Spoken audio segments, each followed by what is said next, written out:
मेरा नाम आकांक्षा है। मैं आज आप लोगों को अपनी एक ऐसी कहानी सुनाने जा रही हूँ जिसमें मुझ पर बेतहाशा जुल्म हुए। यह मेरी आप बीती है जिसे मैंने बड़ी मुश्किल से बर्दाश्त किया। मैं नहीं जानती थी कि दुनिया में कुछ लोग ऐसे भी होते हैं जो अपने मतलब के लिए किसी भी हद तक गिर सकते हैं। शायद मेरी यह कहानी सुनकर आप लोगों के भी रोंगटे खड़े हो जाएं। मैं जॉब करती थी।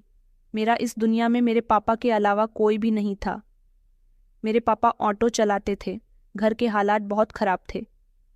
मेरी माँ एक बड़ी बीमारी के चलते 5 साल पहले इस दुनिया को छोड़कर जा चुकी थी। दोस्तों, कहानी में आगे बढ़ने से पहले अगर आपने हमारे चैनल को अभी तक सब्सक्राइब नहीं किया तो चैनल को सब्सक्राइब करें। वीडियो अच्छी लगी हो तो वीडियो को लाइक करें और हाँ, कमेंट करके हमें अपनी राय ज़रूर दें कि आपको हमारी कहानी कैसी लगी। मेरे पापा ने बड़ी मुश्किल से मुझे पढ़ाया लिखाया। मैं इस काबिल हुई कि मैंने जॉब करना शुरू कर दी। मेरे पापा मुझ पर बहुत भरोसा किया करते थे। उनका बिहेवियर बहुत कड़क और सख्त था। मैं अपने पापा को हमेशा भरोसा दिलाती थी कि मैं हमेशा आपके साथ रहूंगी और एक दिन सारी परेशानियां खत्म कर दूंगी। हम दोनों बाप बेटी मिलकर इतना कमा लिया करते थे कि 2 वक्त की रोटी इज्जत और सुकून से खा लिया करते थे। लेकिन वही बात कि कुछ ऐसा था जो अंदर ही अंदर तंग किए रखता था। बस सर पर मुसीबत आनी थी तो जाहिर सी बात है कि किस्मत भी तो हमें उस तरफ लेकर जाना चाहती है। वह मुसीबत मेरे सर पर तब आई जब मुझे प्रकाश नाम के एक लड़के से बेहद मोहब्बत हो गई। प्रकाश मेरे ही साथ जॉब किया करता था।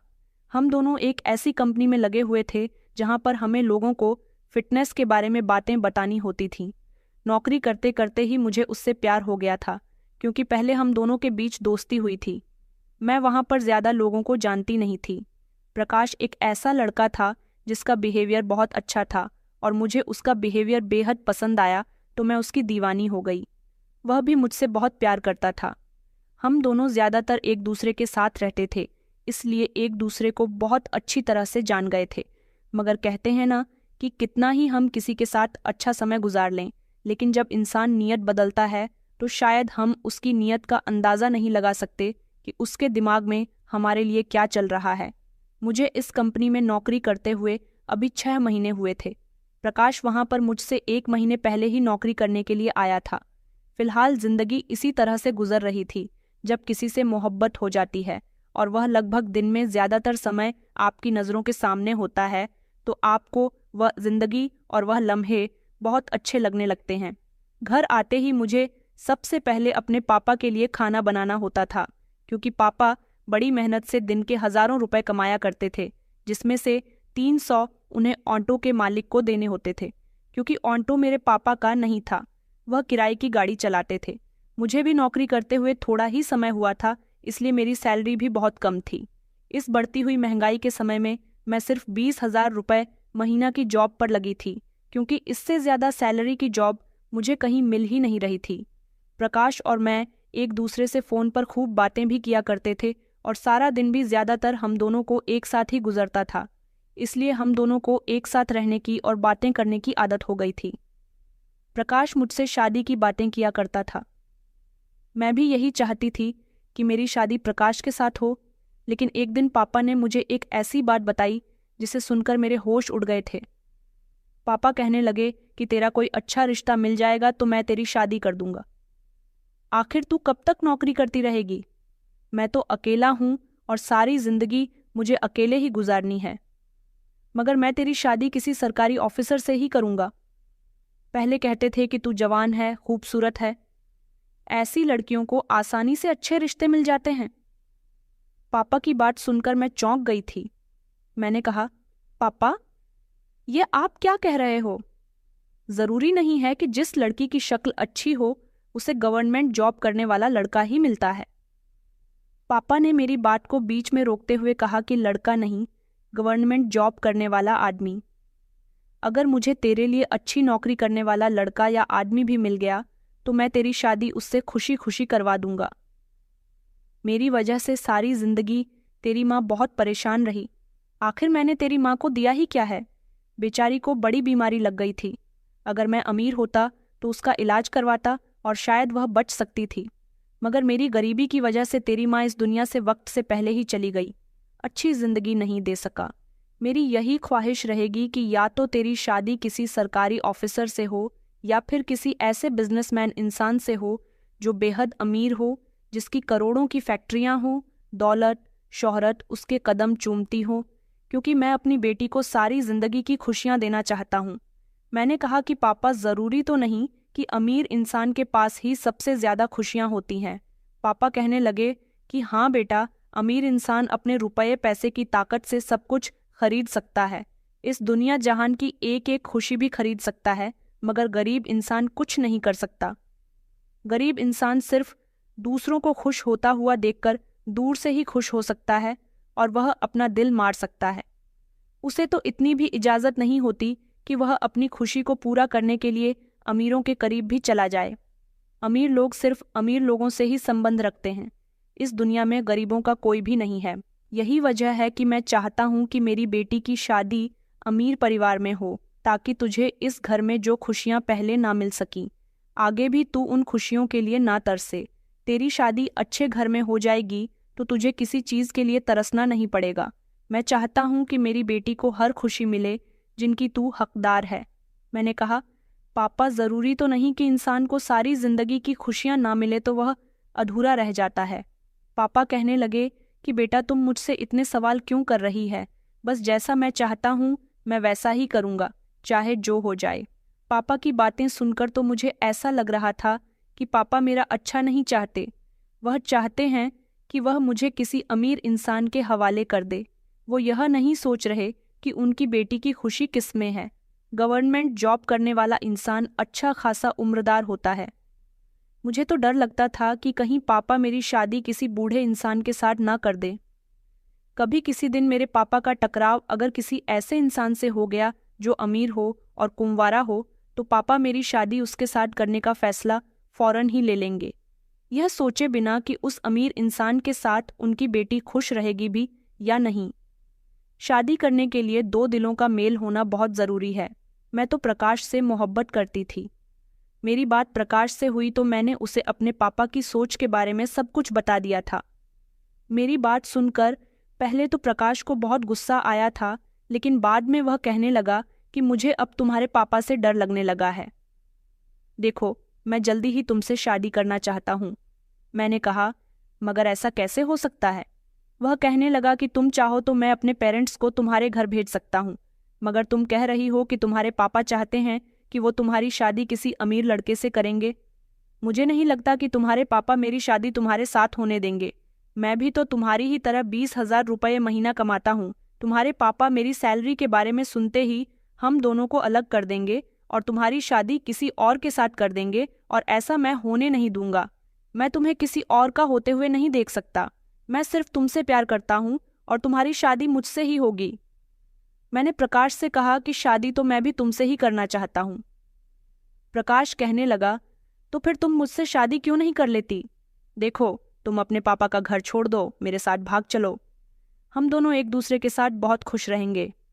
मैंने कहा, तुम ये किस तरह की बातें कर रहे हो? प्रकाश, तुम क्या चाहते हो कि मैं अपने पापा को छोड़ दूं और तुम्हारे साथ भाग जाऊं? मैं ऐसा कभी नहीं करूंगी। क्या इसी दिन के लिए मेरे पापा ने मुझे पढ़ाया लिखाया था? अब मैं बड़ी हो गई, जवान हो गई, नौकरी करने लगी, समझदार हो गई, तो इसका मतलब यह नहीं कि मैं उनका भरोसा तोड़कर उनकी मर्जी के खिलाफ जाकर घर से भाग जाऊं और उनकी इज्जत की धज्जियां उड़ा दूं। मैं ऐसा कभी नहीं करूंगी। मुझे अपने पापा से बहुत प्यार है और सबसे ज्यादा फिक्र तो मुझे उनकी इज्जत की रहती है। प्रकाश कहने लगा कि अच्छा, तो फिर तुम अपने पापा की इज्जत की फिक्र करती रहो। इसी फिक्र में वह तुम्हारी शादी किसी उम्रदार इंसान के साथ कर देंगे। वहां तुम्हें किसी चीज की कमी तो नहीं होगी, मगर तुम वहां पर खुश नहीं रहोगी। मैं जानता हूं कि तुम्हारे दिल में सिर्फ मैं ही बसा हुआ हूं। तुम्हारी खुशी मेरे साथ जुड़ी हुई है। प्रकाश मुझसे नाराज हो गया था और उसने गुस्से में कॉल कट कर दी थी। मुझे भी उस दिन प्रकाश की बातों पर बहुत गुस्सा आ रहा था। 2 दिन तक मैंने उससे कोई बात नहीं की थी। मैं जॉब पर भी गई तो वहां भी मैंने उसे इग्नोर करने की पूरी कोशिश की थी, मगर मैंने देखा था कि वह मुझे मनाने की कोशिश कर रहा था, लेकिन मैं फिर भी नहीं मान रही थी। लेकिन एक दिन कुछ ऐसा हुआ कि जिसने मेरे होश उड़ा दिए थे। पापा बहुत खुश नजर आ रहे थे। पापा ने कहा कि बेटा, मैंने तेरे लिए एक बहुत अच्छा लड़का देखा है। पापा की बात सुनकर तो जैसे मेरे होश ही उड़ गए थे। पापा ने कहा कि लड़का बहुत अमीर है, मैं तेरी शादी उसके साथ करवा दूंगा। बस वो उम्र में तुझसे 10 साल बड़ा है, मगर उसे देखकर कोई बता नहीं सकता कि उसकी उम्र तुझसे पूरे 10 साल ज्यादा है। देख, लड़का बहुत अच्छा है और खानदानी है, उसकी सरकारी नौकरी है, बड़े से घर में रहता है।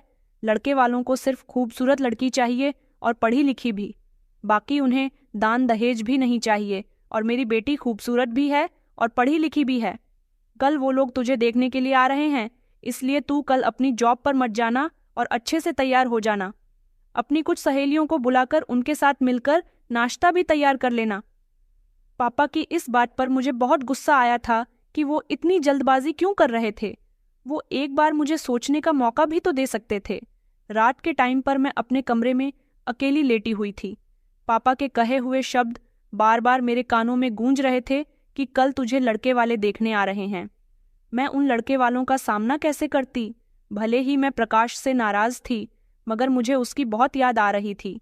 मैं उसे धोखा नहीं देना चाहती थी। पापा ने मुझे मजबूर कर दिया था कि मैं कोई गलत कदम उठा लूं, और अब मैंने फैसला कर लिया था कि मुझे कुछ भी करके प्रकाश की बात माननी होगी, वरना पापा मेरी शादी किसी ऐसे इंसान के साथ करवा देंगे जिसको मैं जानती नहीं, जिसे मैंने कभी देखा नहीं। फिर मैं उसके साथ जिंदगी कैसे गुजार सकती हूँ? जरूरी तो नहीं कि वो अमीर इंसान मुझे खुश रख सके। मैंने तभी प्रकाश को कॉल लगाई। उसने कॉल रिसीव करते ही मुझे फिर से सॉरी बोला था, क्योंकि सारा दिन वो मुझे ऑफिस में कई बार सॉरी के मैसेज भेज चुका था। मैंने उसे पूरी बात बताई तो उसकी आवाज़ सुनकर मुझे ऐसा लग रहा था जैसे उसकी खुशी का ठिकाना नहीं है। वह कहने लगा कि मैं तो तुमसे कहता ही था तुम्हारे पापा तुम्हारी शादी बड़ी उम्र के लड़के से ही करवाएंगे। प्रकाश ने कह दिया था कि तुम अपना सामान पैक कर लो, आज रात ही मैं तुम्हें यहाँ से भगाकर ले चलूंगा। रात के लगभग 3 बज रहे थे। पापा गहरी नींद में सो रहे थे। मेरे पापा ने बचपन से लेकर अब तक मुझे बड़े लाड प्यार से पाला था। न जाने उस समय मुझे अपने पापा क्यों बुरे लग रहे थे। क्या वह मेरे साथ इतना बुरा करने जा रहे थे जो मैं यह सब करने पर तैयार हो गई थी? क्या जो मैं करने जा रही थी वह बिल्कुल ठीक था? मुझे तो कुछ समझ ही नहीं आ रहा था। कहते हैं ना कि जब आपके दिमाग में कुछ शैतानी ख्याल होते हैं तब आप उन्हीं कामों को अंजाम देने की जल्दबाजी करते हैं। उस समय मैंने अपने सबसे प्यारे पापा को भी पलटकर नहीं देखा था और प्रकाश की बातों में आकर मैं वहां से निकल आई थी। प्रकाश का साथ पाकर मैं बहुत खुश हो रही थी। वह मुझे लेकर बस स्टैंड तक आ गया था और बस में बैठने के बाद हम लोग बहुत दूर आ गए थे। मैंने उससे कहा भी था कि तुम मुझे कहाँ ले जा रहे हो? हम अपने ही शहर में भी तो कहीं रह सकते थे ना। वह कहने लगा कि ऐसा नहीं हो सकता। तुम्हारे पापा अगर तुम्हें ढूंढते ढूंढते हम तक पहुंच जाते तो सारा इल्जाम मुझ पर आ जाता। मैं खुद को कैसे बचाता? यहाँ तुम्हारे पापा नहीं आएंगे, मैंने कहा। लेकिन तुम मुझे कहाँ लेकर जा रहे हो? कुछ तो बताओ। तो वह कहने लगा, अरे अपने घर लेकर जा रहा हूँ, अपने पेरेंट्स के पास। मैंने कहा, तुम्हारे पेरेंट्स भी हैं? तो वह कहने लगा कि हाँ हाँ, मैं बिना पेरेंट्स के थोड़े ना इस दुनिया में आया हूँ। मैंने कहा कि नहीं, मैं तुम्हें पिछले 7 महीनों से जानती हूँ, तुमने कभी मुझे अपने पेरेंट्स के बारे में बताया ही नहीं। इस हिसाब से मुझे यही लगा कि शायद तुम्हारे माता पिता इस दुनिया में ना हो। तो वह कहने लगा कि अरे कैसी बातें कर रही हो, मेरी माँ जिंदा है, मेरी एक बहन है और एक छोटा भाई भी है। तुम्हें देख करके वह लोग बहुत खुश हो जाएंगे। इतनी बड़ी खुशी की बात सुनकर तो मैं इतनी कंफ्यूज हो गई थी कि मैंने उसके बाद कोई सवाल प्रकाश से किया ही नहीं। प्रकाश मुझे इस अनजान जगह पर लेकर आ गया था जहां शायद मैं किसी को नहीं जानती थी। हर कोई मेरे लिए नया था। एक बड़ा सा घर था। प्रकाश ने घर का दरवाज़ा बजाया तो एक जवान लड़की ने दरवाज़ा खोला था। मैं समझ गई थी कि यह लड़की प्रकाश की बहन है। प्रकाश ने उस लड़की को बताया कि यह तुम्हारी भाभी है, हम दोनों शादी कर चुके हैं। उसकी बहन के चेहरे पर एक अजीब सी मुस्कुराहट आ गई थी। उसने हम लोगों को घर के अंदर आने का रास्ता दिया था और फौरन ही घर का दरवाज़ा भी अंदर से बंद कर दिया था और वह चीख चीख कर अपनी माँ को आवाज़ लगा रही थी कि माँ जल्दी आ जाओ, भाई भाभी को लेकर आया है। सब लोग मेरे सामने इकट्ठा हो गए थे।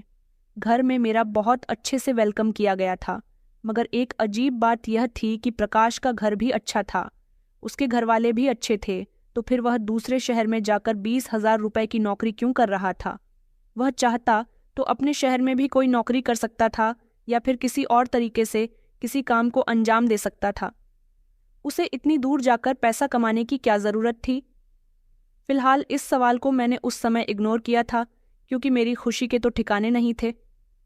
मुझे नहीं पता था कि प्रकाश से शादी करने के बाद इतनी ढेर सारी खुशियां मेरा इंतज़ार कर रही होंगी, मगर यह खुशियां असली नहीं थीं। यह खुशियां सिर्फ दिखावे की खुशियां थीं। प्रकाश का बिहेवियर भी मेरे साथ बहुत अच्छा था। प्रकाश की माँ बड़ी अजीब सी औरत थी। उन्हें देखकर ऐसा लगता ही नहीं था कि वह प्रकाश की माँ है। बहुत अजीब सी, मोटी सी ऐसी औरत जो देखने में थोड़ी खतरनाक भी थी। मैंने प्रकाश से उसके पापा के बारे में पूछा तो उसने बताया कि मेरे पापा इस दुनिया से जा चुके हैं। उसकी फैमिली बहुत अच्छी थी। ये लोग मुझसे बहुत प्यार करते थे। शादी के बाद लगभग 1 हफ्ता मेरा प्रकाश के साथ बहुत अच्छा गुजरा था, मगर इस 1 हफ्ते में मैंने इस घर में बहुत कुछ अजीब सा देखा था। एक बात तो यह थी कि यहाँ आने के बाद प्रकाश में भी बहुत सारे बदलाव आ गए थे। वह कोई काम धंधा नहीं करता था। मैंने कई बार उससे कहा भी था कि तुम्हें नौकरी ढूंढनी चाहिए, मगर वह मेरी बात पर कह देता कि तुम इस बात की फिक्र मत करो, मैं जल्द ही नौकरी ढूंढ लूंगा। जबकि उसका छोटा भाई सारा दिन घर में इधर से उधर घूमता रहता था। न जाने वह किस तरह का इंसान था, उसकी घिनौनी नज़र मुझ पर रहती थी। मैंने सोचा भी था कि मैं इसकी शिकायत प्रकाश से करूं, मगर अभी मैं यहाँ पर नई नई थी, इसलिए ज़्यादा किसी से कुछ कह नहीं सकती थी। मैं यह सब कुछ बर्दाश्त कर रही थी। उधर मेरी सास और ननद भी मुझसे कोई बात नहीं करती थी।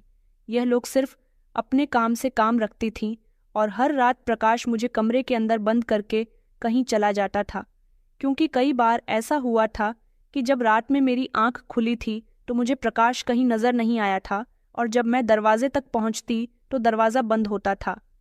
न जाने रात के किस समय प्रकाश कमरे के अंदर आता। मैंने कई बार उससे पूछा भी था कि रात बीच में तुम कहाँ चले जाते हो, मगर उसने मुझे इस बारे में कुछ भी नहीं बताया। मुझे रात के समय ऐसा लगता था कि जैसे बाहर बहुत चहल पहल हो रही है। इस घर में सारा दिन तो कोई नहीं आता था, शांति पड़ी रहती थी, तो फिर रात बीच में ऐसा क्या होता था कि मुझे चहल पहल महसूस होती थी। एक बार मैंने प्रकाश को उसकी माँ से बहुत बहस करते हुए देखा था। अक्सर मैं यह देखती थी कि जब भी वह अपनी माँ के कमरे में होता था और मैं वहाँ चली जाती थी, तो वह दोनों ना जाने किस बारे में बात कर रहे होते थे कि मेरे जाते ही खामोश हो जाते थे और बात का टॉपिक बदल दिया करते थे। मेरी ननद मेघा, सुबह के समय वह भी घर में नहीं होती थी। सुना था कि वह कहीं पर जॉब करती है। मुझे इस बात पर बड़ी हैरानी हुई थी कि जवान बहन जॉब करने जाती है और दोनों भाई कोई काम नहीं करते। मुझे तो लगता था कि मेघा की कमाई से ही यह घर चल रहा है, तभी तो मेरे देवर और पति को काम करने की कोई ज़रूरत ही नहीं पड़ती। यह तो मेरी ननद के साथ बहुत गलत हो रहा था। एक बार मैंने देखा था कि मेरा पति अपनी माँ से किसी बात पर बहुत बहस कर रहा था। इतनी बहस कर रहा था कि मेरी सास का मूड खराब हो गया था। मैंने अपने पति से इस बारे में पूछा भी था, मगर उसने मुझे कुछ नहीं बताया और कहने लगा कि तुम सिर्फ अपने काम से काम रखा करो, और तुमसे मैंने कई बार मना किया है कि कमरे से बाहर मत निकला करो। यहाँ पर मुझे ऊपर वाले पोर्शन में भी जाने की परमिशन नहीं थी और ना ही छत पर। इस घर में इनका कोई रिश्तेदार या पड़ोसी भी नहीं आता था। अगर मैं अपनी मर्जी से कमरे से बाहर निकलती भी तो प्रकाश मुझे ज़बरदस्ती कमरे के अंदर भेज दिया करते थे। एक बार प्रकाश ने मुझसे कहा कि उसे 2 दिन के लिए किसी काम के सिलसिले में बाहर जाना है। मैं अपना ख्याल रखूं और ज़्यादा से ज़्यादा अपने आप को कमरे की हद तक ही रखूं। मैंने प्रकाश से कहा भी था कि तुम्हारा घर है, इस घर में मुझे तुम्हारे कमरे के अलावा कहीं भी जाने की परमिशन नहीं है। यहाँ पर मेरे साथ ऐसा क्यों हो रहा है? मेरी इस बात पर प्रकाश खामोश हो गया और कहने लगा कि प्लीज़ आकांक्षा, जैसा मैं कहता हूँ वैसा ही करो। ना जाने इसके पीछे ऐसा कौन सा रीज़न था। एक दिन मेरा छत पर जाने का मन कर रहा था। मैं छत पर जाने लगी तो मुझे फौरन ही मेरी सास ने रोक लिया और कहने लगी कि हमारे यहाँ की बहुएं छत पर नहीं जाती। भला यह भी बड़ी अजीब बात थी कि छत पर जाने में क्या प्रॉब्लम थी। इस घर में मैंने अभी तक किसी को आते जाते नहीं देखा था और ना ही इन लोगों में से कोई घर से बाहर निकलता था, मगर मैंने अपनी सास को हर रात ऊपर वाले पोर्शन में जाते हुए देखा था। ना जाने वहाँ पर ऐसा क्या था। मैं ये बात जानना चाहती थी कि ऊपर वाले पोर्शन में कौन रहता है, क्योंकि घर के बाकी सारे मेंबर तो नीचे ही रहते थे। प्रकाश यहाँ से 2 दिन के लिए जा चुका था। उसने मुझे नहीं बताया था कि उसे ऐसा कौन सा इम्पोर्टेंट काम है। मुझे ऐसा लगता था जैसे मुझ पर रोक टोक सिर्फ प्रकाश ही करता है। मेरी सास और ननद मेरे कमरे से बाहर निकलने पर कोई ऐतराज़ नहीं करती। मैंने सोचा कि प्रकाश के पीछे मैं कमरे से बाहर निकल सकती हूँ, उसे थोड़ी ना इस बारे में पता चल रहा है। आखिरकार यह सब घर के ही तो लोग थे। प्रकाश मुझे अपने घर वालों से बचकर रहने के लिए क्यों बोलता था? न जाने वह ऐसा क्यों कहता था। यह बात तो मैं नहीं समझ पाई थी, मगर मुझे किसी गड़बड़ का एहसास हो रहा था। सब कुछ बिल्कुल ठीक चल रहा था। प्रकाश मुझे बार बार फ़ोन करता रहता था। यह हादसा मेरे साथ जिस रात हुआ, उसी रात मैंने अपनी सास को किसी से फ़ोन पर बातें करते हुए सुना था, जब मैं उनके कमरे में चाय लेकर गई। जब से मैं शादी होकर इस घर में आई थी, मुझे बना बनाया खाना मिल रहा था। मेरा मन किया कि मैं अपने ससुराल के किचन में जाकर सबके लिए चाय बनाती हूँ। वैसे भी सर्दियों का मौसम चल रहा था। मेरी सास किसी से फ़ोन पर बात कर रही थी कि लड़की बहुत खूबसूरत है, मैं उसके ज़्यादा पैसे लूँगी और फिर आज रात ही मुझे उसे यहाँ से रवाना करना है। मेरी सास किस लड़की के बारे में बात कर रही थी और यह मोहित कौन था? मैं अभी कमरे के बाहर हाथ में ट्रे लिए कान लगाकर उनकी बातें ही सुन रही थी। इतने में मेरी ननद आ गई और मुझ पर ज़ोर ज़ोर से बरसने लगी कि कमरे के बाहर खड़ी हुई क्या कर रही हो। मैं बहुत घबरा गई। मैंने कहा कि कुछ नहीं, मैं तो बस मम्मी जी को चाय देने के लिए आई थी। उसने मेरे हाथ से चाय की ट्रे ली और मुझसे कहने लगी कि चलो जाओ अपने कमरे में। मैं अपने कमरे में आ गई थी। अभी लगभग शाम के 7 बज रहे थे। मैं यही सोच रही थी कि इस घर में मोहित किसका नाम हो सकता है, या फिर यह मेरी सास के किसी रिश्तेदार का नाम हो। मुझे बहुत तेज़ प्यास लग रही थी। जग में पानी भी खत्म हो गया था। मैंने सोचा कि मैं किचन से जाकर पानी ले आती हूँ। जैसे ही मैं कमरे से बाहर निकली तो मैंने देखा कि मेरी सास ऊपर वाले पोर्शन में जा रही थी। मैं भी धीमे धीमे कदमों से अपनी सास का पीछा करने लगी। आखिर मैं देखना चाहती थी कि ऊपर वाले पोर्शन में वह क्या करने के लिए जाती है। जैसे ही मैं ऊपर गई तो ऊपर एक बड़ा सा कमरा बना हुआ था, जिसका दरवाज़ा बाहर से बंद था। मेरी सास ने वह दरवाज़ा खोला और वह कमरे के अंदर चली गई। मैं धीमे धीमे कदमों से दरवाजे के पास आई तो मुझे कुछ आवाज़ें आ रही थीं। मैंने अपने कान खड़े किए। आखिरकार इस कमरे में कौन है? ऐसा लग रहा था जैसे कुछ लड़कियों के रोने की आवाज़ आ रही है। क्या यहाँ पर लड़कियों को कैद करके रखा गया था? मैंने दरवाजे की झिड़ी से झांक कर देखा तो मेरे पैरों तले से ज़मीन निकल गई। कमरे के अंदर 3 लड़कियां मौजूद थीं। उनकी हालत बहुत ख़राब हो रही थी। मेरी सास ने उनसे कहा कि तैयार रहना, रात को कस्टमर आएंगे। मैंने मेघा के हाथ तुम लोगों के लिए खाना भेजा था। तुमने अभी तक खाना नहीं खाया। अगर तुम लोग खाना नहीं खाओगी तो तुम्हारी हालत ख़राब हो जाएगी। और अब तुम लोगों को यहाँ पर 1 महीना गुजर गया। अब एक नई लड़की आई है। तुम में से किसी एक लड़की को अमेरिका जाने के लिए तैयार रहना है। उस लड़की के साथ मैं तुम में से किसी एक को भेजूंगी। वो लड़कियां रोते हुए कहने लगी कि भाई तुम ये हमारे साथ क्या कर रही हो? प्लीज़ ऐसा मत करो, हमें जाने दो। तुमने पिछले 1 महीने से हमें कैद करके रखा हुआ है। मेरी सास ज़ोर ज़ोर से हंसने लगी और कहने लगी कि यहाँ पर तो यही होता है। जो लड़कियां नहीं आती हैं उनको कस्टमर के हवाले कर दिया जाता है, और जब वह पुरानी हो जाती हैं तो उनको अमेरिका में सप्लाई कर दिया जाता है। इसी तरह से तो हम पैसा कमाते हैं। हमारी रोजी रोटी तो तुम ही लोग हो। अच्छा, अब रोना धोना बंद करो और खाना खाओ, वरना तुम लोगों का बहुत बुरा हाल करूंगी। तुम जानती हो ना कि यहाँ से भागने का तुम्हारे पास कोई रास्ता नहीं है। वह लड़कियां बेचारी गिड़गिड़ा रही थीं, रो रही थीं, और मेरी सास उनके किसी बात को नहीं सुन रही थी। ये सब देखकर तो जैसे मेरे पैरों तले से ज़मीन निकल गई थी। इस घर में यह सब क्या हो रहा था? मेरी सास इतनी घटिया औरत थी। मुझे तो ऐसा लग रहा था जैसे मैं अपने पैरों पर नहीं खड़ी हूँ। मगर मैं यह नहीं जानती थी कि अब मेरा समय आ चुका है। उस समय तो मैं जैसे तैसे भागकर अपने कमरे में आ गई थी, लेकिन मैं यह नहीं जानती थी कि अब मेरी जिंदगी में एक ऐसा तूफान आएगा जो मुझे पूरी तरह से बर्बाद करके रख देगा। मैं प्रकाश से बात करना चाहती थी। उससे कहना चाहती थी कि मुझे यहाँ पर नहीं रहना। मेरे पास मोबाइल भी नहीं था जिससे मैं प्रकाश से कांटेक्ट कर सकती।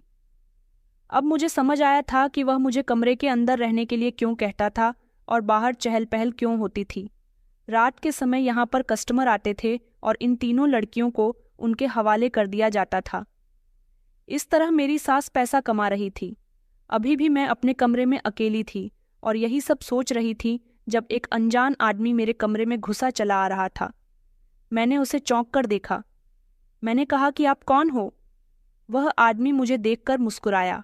उसने कमरे के अंदर आते ही बड़ी अजीब हरकत की थी। उसे देखकर मैं बहुत डर रही थी। मुझे ऐसा लग रहा था जैसे मेरी सास मेरा फायदा उठाने वाली है।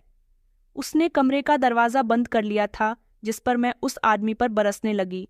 मैंने कहा कि तुम यह क्या हरकत कर रहे हो और तुम मेरे कमरे के अंदर क्यों घुसते चले आ रहे हो? निकल जाओ यहाँ से। आखिर तुम हो कौन? मैं जोर जोर से अपनी सास को और अपनी ननद को आवाज़ लगाने लगी, लेकिन मेरे इतने जोर जोर से चिल्लाने पर भी कोई मेरी मदद के लिए क्यों नहीं आया था। वो आदमी कमरे के अंदर घुसकर मेरे साथ जबरदस्ती करने की कोशिश करने लगा। मैंने कहा, यह तुम क्या कर रहे हो? छोड़ो। मुझे प्रकाश को जोर जोर से आवाज़ लगाने लगी कि काश वो इस समय मेरी मदद के लिए आ जाता। वह यह नहीं जानता था कि उसकी माँ ने उसकी पत्नी के लिए भी आज की रात कस्टमर बुलाया हुआ है। मैंने रो रो कर उस आदमी से कहा कि प्लीज़ मुझे छोड़ दो, मुझे जाने दो। वह कहने लगा कि ऐसे कैसे जाने दूं? मैंने तेरे लोगों को कीमत दी है। मैं यहाँ तेरे साथ एक रात गुजारने के लिए आया हूँ।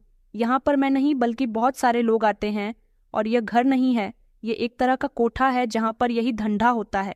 उस आदमी की बात सुनकर तो जैसे मैं अपने पैरों पर खड़े होने के काबिल न रही थी। वह मेरे साथ ज़बरदस्ती कर रहा था और मैं ज़ोर ज़ोर से चिल्लाने लगी, मगर न तो उस आदमी ने मुझे बख्शा और ना ही मेरी किसी ने मदद की। वह आदमी मेरी इज्जत के साथ खेल चुका था। शायद प्रकाश मुझे अपनी माँ के इस काम से बचाना चाहता था। तभी तो यहाँ से जाते समय उसे मेरी बहुत फिक्र हो रही थी और वह मुझे कहकर गया था कि कमरे से बाहर मत निकलना। मैं अपनी किस्मत को बैठी रो रही थी। वह आदमी अपना काम करने के बाद वहाँ से जा चुका था। मैंने उस आदमी से अपने आप को छुड़ाने की बहुत कोशिश की थी, मगर वह एक ताकतवर मर्द था और मैं कमज़ोर सी लड़की थी, इसलिए अपने आप को उससे ना बचा सकी। मुझे इस समय अपने पति की बहुत याद आ रही थी। मैं फूट फूट कर रो रही थी। थोड़ी ही देर गुजरी कि प्रकाश की मम्मी कमरे के अंदर आई। उनको देखकर मुझे बहुत गुस्सा आया था। मैंने कहा कि आपने मेरे साथ अच्छा नहीं किया और आपने उन लड़कियों को भी कैद करके रखा हुआ है। मुझे आपकी सारी सच्चाई के बारे में पता चल गया। आप बहुत ही घटिया औरत हो, तभी तो प्रकाश मुझे आपसे दूर रहने को कहता था। आपको शर्म नहीं आई अपने बेटे के पीछे उसकी पत्नी के साथ यह सब कुछ करते हुए? मेरी बात सुनकर मेरी सास जोर जोर से हंसने लगी और कहने लगी कि कौन सा बेटा और किसका बेटा और कौन प्रकाश? वह प्रकाश नहीं मोहित है जिसे तू अपना पति मानती है, और वह न जाने कितनी लड़कियों के साथ शादी का झांसा देकर उन्हें अपने प्यार के जाल में फंसाकर यहाँ तक ले आया है। और तुझे क्या लगता है कि तेरा पति किसी काम के सिलसिले में यहाँ से गया हुआ है? वह तो बाकी लड़कियों का बंदोबस्त करने के लिए गया है। कुछ दिन बाद फिर से कोई नई लड़की फंसाकर यहाँ ले आएगा, और वह मेरा कोई बेटा नहीं है और ना मैं उसकी माँ हूँ। ये मेरा एक ऐसा कोठा है जहाँ पर मैं खामोशी से अपना धंधा कर रही हूँ। हम पहले भी दूसरी जगह पर अपना धंधा किया करते थे, मगर वहाँ पुलिस की रेड पड़ गई थी। पहले हम लड़कियों को किडनैप किया करते थे, लेकिन अब हम लड़कियों को किडनैप नहीं करते, बल्कि मोहित अलग अलग शहरों में जाकर लड़कियों को अपने प्यार के जाल में फंसा लेता है और फिर उनको उनके घर से भगाकर यहाँ पर ले आता है। वह लड़कियाँ अपना सब कुछ छोड़ छाड़ कर यहाँ पर आ जाती हैं और समझती हैं कि वह अपने ससुराल आ गई है, मगर वह यह नहीं जानती कि वह यहाँ आने के बाद कितने बड़े नरक में फंस गई है और फिर उन्हीं लड़कियों से हमारा धंधा चलता है। तेरा पति मेरा कोई बेटा नहीं है और ना ही उसने तुझसे शादी की है। ऐसी शादियां तो वह ना जाने कितनी लड़कियों से पहले कर चुका है और ना जाने कितनी लड़कियों को हम अमेरिका में सप्लाई कर चुके हैं।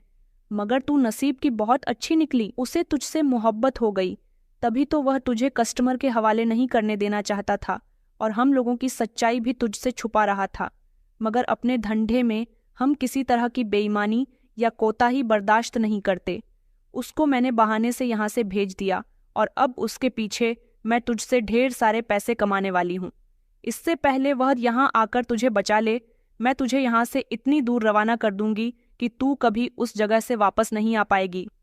इतनी ही देर में उसकी बहन मेघा कमरे के अंदर दाखिल हुई और अपनी माँ से कहने लगी कि भाई इसे चुप करवाना, यह इतना शोर क्यों मचा रही है? इसको देखकर बाकी लड़कियां भी परेशान होने लगेंगी।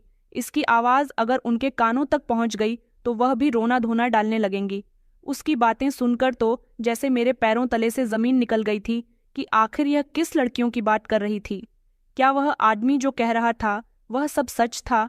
क्या यहाँ पर मेरे अलावा और भी लड़कियां मौजूद थीं? मैंने प्रकाश की माँ की तरफ देखा तो मेघा ने अपनी माँ से कहा कि अरे भाई, वैसे भी अभी से सारी हकीकत के बारे में पता चल ही गया। यह अब ज्यादा शोर शराबा करेगी। इससे बेहतर यही है कि इसे भी उन लड़कियों के साथ बंद कर दिया जाए। यह बात सुनकर मेरे होश उड़ गए थे। मैंने कहा कि यह तुम क्या कह रही हो? प्रकाश की माँ कहने लगी कि हाँ, यह सच कह रही है और यही सच्चाई है। मैंने कहा कि प्रकाश कहाँ है? उसे बुलाओ। मैं उसके मुंह से सारी बात सुनना चाहती हूँ। उसने कहा कि वह तो अभी घर में नहीं है। अगर वह यहाँ होता तो कभी भी तुझे कस्टमर के आगे जाने नहीं देता। न जाने उसे तुझसे कैसा लगाव हो गया। हमने तो तुझे यहाँ धंधा करने के लिए बुलाया है और वह है कि तुझे कस्टमर के आगे सौंपना नहीं चाहता। मगर मैंने आज उसके गैर मौजूदगी में यह काम कर ही दिया। हमारी नज़र में खूबसूरत लड़कियां इसी काम के लिए होती है और मोहित है कि तुझे कोई नुकसान ही नहीं पहुंचने दे सकता। उस औरत की बातें सुनकर तो जैसे मेरे होश ही उड़ गए थे। प्रकाश का नाम प्रकाश नहीं बल्कि मोहित है और यह लोग उसका परिवार नहीं बल्कि एक ऐसा गिरोह है जो लड़कियों का व्यापार करते हैं। मैंने जोर जोर से चिल्लाना शुरू कर दिया। मैंने कहा कि मैं तुम में से किसी को भी नहीं छोड़ूंगी।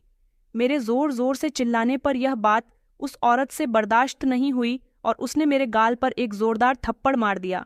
कहने लगी कि बस 2 घंटे और उसके बाद तू यहाँ से गायब हो जाएगी।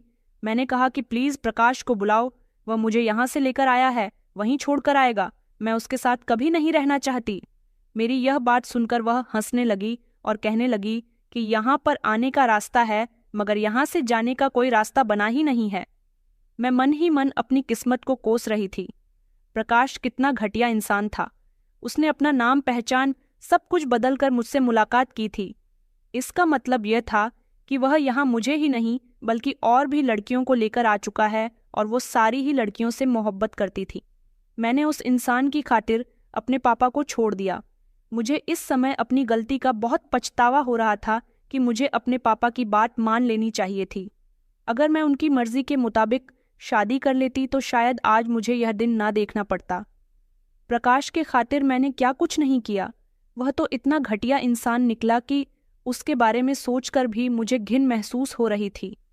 वो औरत मुझे कमरे के अंदर बंद करके चली गई थी। थोड़ी देर बाद जब वह कमरे के अंदर आई तो मैं फिर से डर गई। अब ना जाने वह क्या करने आई थी। मुझ पर तो सितम होने अब शुरू हुए थे। वह अपने साथ मेघा को लेकर आई थी जिसको मेरी ननद बताया गया था। उसके हाथ में एक इंजेक्शन था।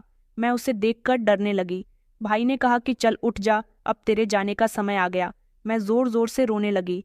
मैंने उनके आगे हाथ जोड़ दिया और कहा कि प्लीज़ मेरे साथ कुछ गलत मत करो, प्लीज़ मुझे जाने दो। मैं तुम लोगों के बारे में किसी को कभी कुछ नहीं बताऊंगी। खामोशी से यहाँ से चली जाऊंगी। मगर उन लोगों ने मेरी एक न सुनी। भाई ने जोर से मेरा बाजू पकड़ा। मेघा के हाथ में जो इंजेक्शन था उससे मुझे बहुत डर लग रहा था। मेरे लाख गिड़गिड़ाने के बावजूद भी उन्होंने मेरी एक न सुनी और मुझे ज़बरदस्ती पकड़कर मेरे बाजू पर इंजेक्शन लगा दिया। न जाने यह किस चीज़ का इंजेक्शन था।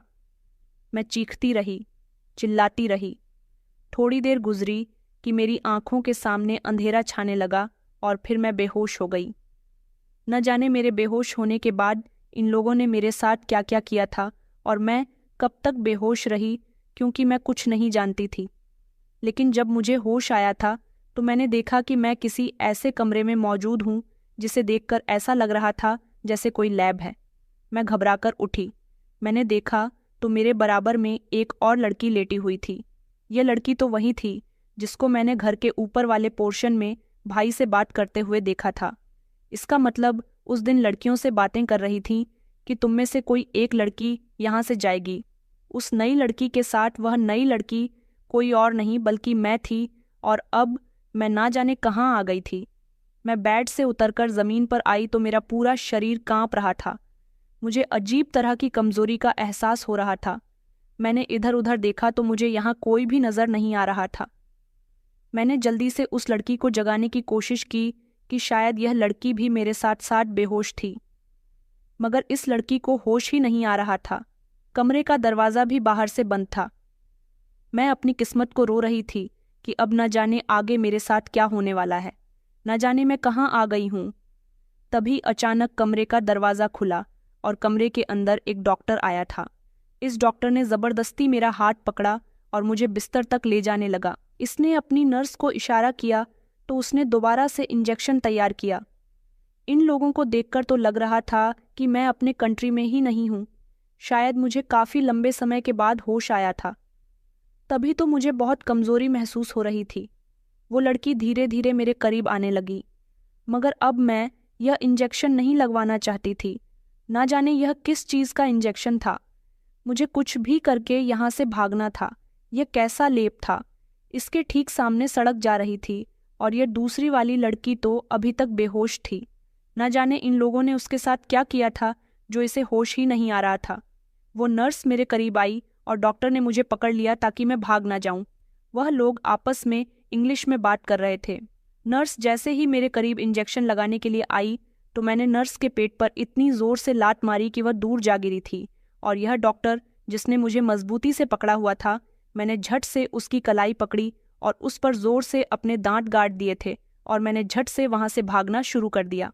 मैं सड़कों पर भागती चली जा रही थी और वहां के लोगों से मदद की गुहार लगा रही थी। यह जगह मेरे लिए बिल्कुल अनजान थी। मैं नहीं जानती थी कि मैं भागकर कहाँ जाऊंगी। बस मुझे जो रास्ता दिखाई देता मैं वहां से भागती चली जा रही थी। वह डॉक्टर भी मेरे पीछे पीछे आ रहा था। यहाँ पर कोई भी इंसान मेरी पहचान में नहीं आ रहा था।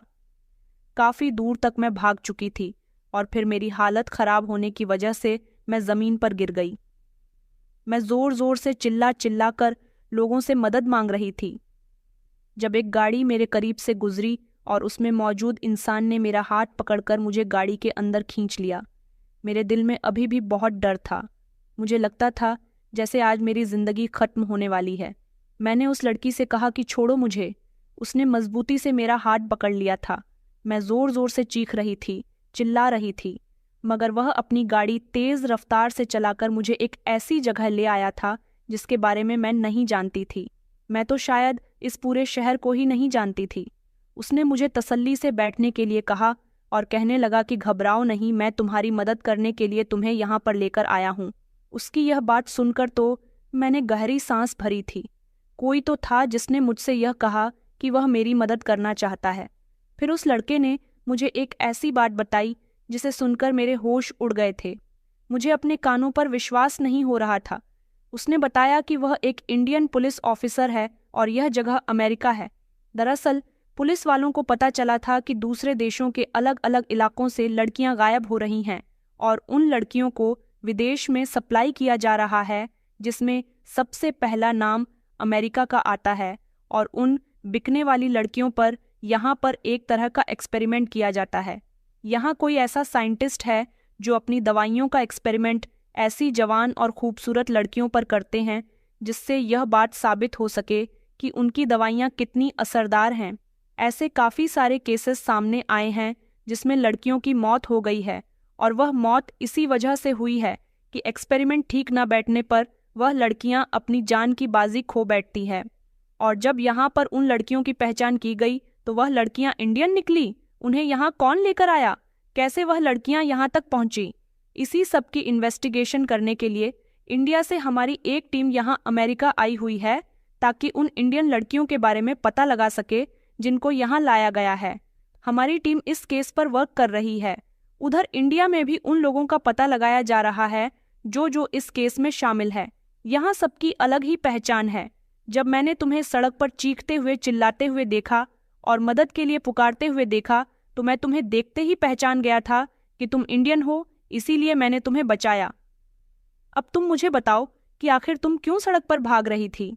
सबसे पहले तो मुझे सुकून इस बात पर मिला था कि मेरा सामना एक पुलिस ऑफिसर से हो गया था और मैं अब सेफ हूँ। मैंने उस पुलिस ऑफिसर को अपनी आप बीती बता दी थी। उसे ये सब कुछ सुनकर बड़ी हैरानी हुई थी कि किस तरह से उन लोगों ने मुझे यहाँ अमेरिका भेज दिया। मैं खुद बेहोशी में भी यह नहीं जानती थी कि वो लोग मुझे कैसे यहाँ तक लेकर आए। पुलिस इंस्पेक्टर ने मुझे बताया कि इस काम में छोटे मोटे लोग शामिल नहीं हैं, बल्कि बहुत बड़े बड़े लोग शामिल हैं जो लड़कियों को यहाँ सप्लाई करने के बाद बहुत सारा पैसा कमा रहे हैं। जब इन लड़कियों पर एक्सपेरिमेंट ठीक नहीं बैठता तो उन लड़कियों को जान से मारने के बाद सड़कों पर फेंक दिया जाता है। अमेरिका में सनसनी उस समय फैली जब यहाँ की सड़कों पर इंडियन लड़कियों की लाशें बरामद हुईं।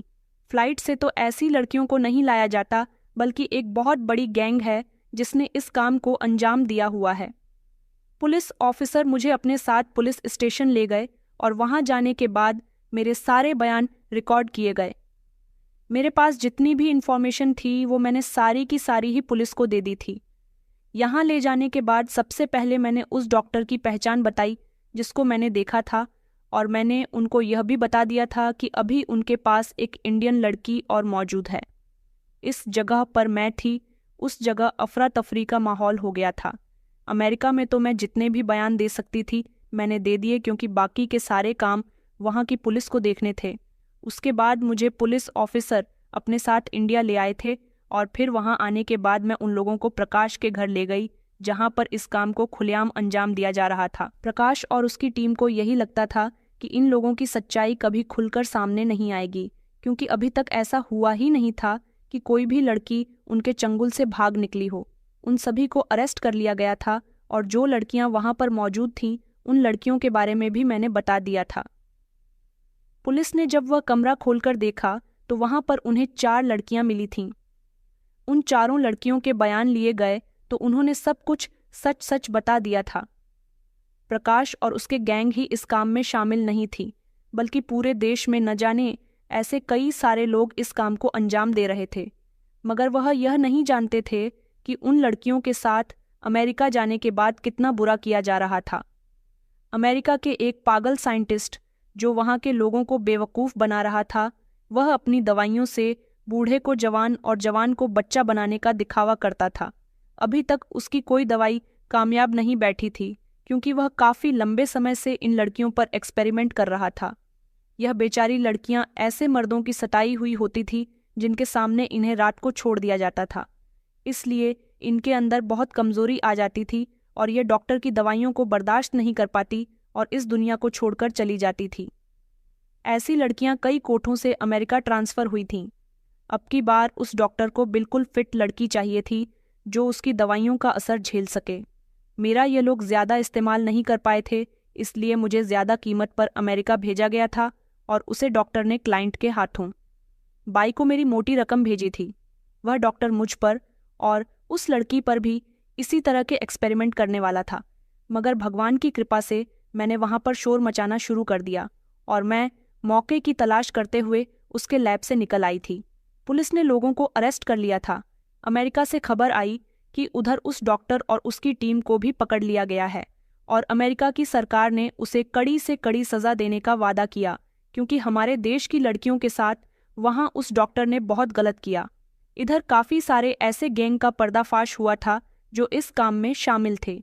जब मेरा सामना प्रकाश से हुआ तो प्रकाश मुझसे माफ़ी मांग रहा था। वह कहने लगा कि मैं तुमसे सच में मोहब्बत करने लगा था, तभी तो मैं तुम्हें सावधान करने की कोशिश करता था। भाई ने मुझे धोखे से दूसरी लड़की को फंसाने के लिए भेज दिया, मगर वहां से आने के बाद मुझे पता चला कि इन लोगों ने तुम्हारे साथ बहुत बुरा किया। वह मेरे आगे शर्मिंदा हो रहा था, मुझसे माफ़ी मांग रहा था, मगर मैंने उसे माफ़ नहीं किया, क्योंकि वह मेरे साथ ही ऐसा नहीं बल्कि बाकी और लड़कियों के साथ भी काफ़ी गलत कर चुका था। और कोई लड़की ऐसी होती थी जो उसके साथ भागकर शादी कर लेती थी, तो कोई लड़की ऐसी होती थी जिसके आगे पीछे कोई नहीं होता तो वह इस बात का फ़ायदा उठाकर उसे किडनैप कर लिया करता था। और इस तरह यह लोग कुछ समय उन लड़कियों को अपने आसपास रखते, उनसे खूब पैसा कमाते, और जब वह लड़कियां उनके काम की न रहती तो वह इन लड़कियों को अमेरिका सप्लाई कर देते थे। इन सब लोगों को भी बहुत कड़ी सज़ा हुई थी जिससे हम मोहब्बत करते हैं। वह हमें एक ऐसी मुसीबत में फंसा दे जिसमें से निकलना आपके लिए इम्पॉसिबल हो जाए। ऐसे इंसान को भला आप कैसे माफ़ कर सकते हैं? मेरी तो किस्मत अच्छी थी, तभी मेरी वजह से इतने सारे लोगों का पर्दाफाश हो चुका था। पुलिस इंस्पेक्टर ने मेरा बहुत साथ दिया था। उन्होंने मुझसे कहा था कि हम तुम्हें तुम्हारे घर छोड़ आते हैं, मगर मैं अपने घर नहीं जाना चाहती थी। मुझे अपने पापा से बहुत डर लग रहा था। पुलिस इंस्पेक्टर ने मुझे समझाया कि माता पिता कभी अपने बच्चों से नाराज़ नहीं होते, और अगर नाराज़ होते भी हैं तो वक्त रहते अपने बच्चों को गलती के लिए माफ़ भी कर देते हैं। तुमने भी काफ़ी कुछ बर्दाश्त किया। तुम्हारे पेरेंट्स तुम्हें माफ़ कर देंगे। मेरा तो सब कुछ मेरे पापा ही थे। मैं जब अपने पापा के पास गई तो पापा मुझे देखकर बहुत रोए थे। जैसा कि पुलिस इंस्पेक्टर ने मुझसे कहा था कि वह मुझे माफ़ कर देंगे, उन्होंने ऐसा ही किया था क्योंकि वह मेरे बिना बहुत बीमार रहने लगे थे। मैंने अपनी सारी गलतियों की माफ़ी उनसे मांग ली थी। वह मेरी हालत देखकर समझ गए थे कि मेरे साथ बहुत बुरा हुआ है। मेरी कंडीशन उस समय बहुत ख़राब हो रही थी। मेरे घर जाने से पापा को बहुत हिम्मत मिली थी। ऐसा लग रहा था जैसे वह दोबारा से स्वस्थ हो गए। मेरी यह कहानी आप लोगों को कैसी लगी ज़रूर बताइएगा। आज तक मैंने शादी नहीं की। मुझे तो अब शादी के नाम से भी डर लगता है, मगर मेरे पापा कहते हैं कि माता पिता कभी अपने बच्चों के लिए गलत नहीं सोचते। वह हमेशा अपने बच्चों की शादी सोच समझकर करते हैं। मैं आप लोगों से सिर्फ इतना कहना चाहूँगी कि कभी भी जल्दबाजी में फैसला नहीं करना चाहिए। जल्दबाजी के फैसले हमेशा गलत होते हैं। सामने वाला इंसान हमें जैसा नज़र आता है शायद वह अंदर से वैसा नहीं होता, मगर हमें दूसरों की बातों पर एकदम भरोसा नहीं करना चाहिए। पहले उसके बारे में जान पहचान निकाल लेनी चाहिए। मैंने अपने पापा को गलत समझा और एक अनजान इंसान जिसको मैं सिर्फ 7 महीनों से जानती थी उस पर भरोसा किया। उसके साथ दूसरे शहर चली गई, उसके साथ शादी की, और फिर बाद में उसकी हकीकत मेरे सामने खुलकर आई तो मुझे बहुत तकलीफ हुई थी। फिर मुझे एहसास हुआ कि मेरे पापा मेरे लिए कुछ गलत नहीं सोच रहे थे। तो दोस्तों, कहानी पसंद आई है तो वीडियो को लाइक करें। चैनल पर नए हैं तो चैनल को सब्सक्राइब करें और नोटिफिकेशन को ज़रूर दबाएं ताकि अगली अपडेट सबसे पहले आपको मिले। धन्यवाद।